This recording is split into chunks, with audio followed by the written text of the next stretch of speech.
దక్షిణ పసిఫిక్ మహాసముద్రంలో ద్వీపమైన టోంగాకు సమీపంలో భారీ భూకంపం సంభవించింది. ప్రధాన ద్వీపానికి ఈశాన్యంలో 100 కిలోమీటర్ల దూరంలో భూకంప కేంద్రం ఉన్నట్లు అమెరికా జియోలాజికల్ సర్వే వెల్లడించింది. 7.1 తీవ్రతతో వచ్చినట్లు పేర్కొంది. దీంతో టోంగాలోని దీవులకు సునామీ హెచ్చరికలు జారీ చేశారు. దీంతో ప్రజలు సురక్షిత ప్రాంతాలకు తరలివెళ్తున్నట్లు సమాచారం. అయితే కొద్దిసేపటి తర్వాత సునామీ హెచ్చరికలు ఎత్తివేసినట్లు తెలుస్తోంది. భూకంప కేంద్రం నుంచి దాదాపు 300 కిలోమీటర్ల పరిధిలో ప్రమాదకర అలలు ఎగసిపడే అవకాశం ఉందని పసిఫిక్ సునామీ హెచ్చరికల కేంద్రం వెల్లడించింది.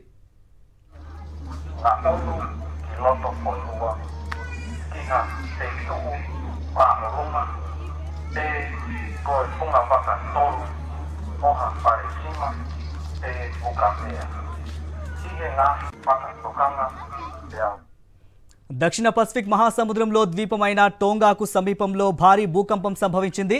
ప్రధాన ద్వీపానికి ఈశాన్యంలో 100 కిలోమీటర్ల దూరంలో భూకంప కేంద్రం ఉన్నట్లు అమెరికాలో జియోలాజికల్ సర్వే వెల్లడించింది.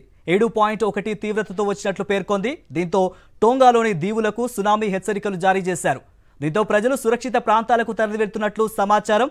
అయితే కొద్దిసేపటి తర్వాత సునామీ హెచ్చరికలు ఎత్తివేసినట్లు తెలుస్తోంది.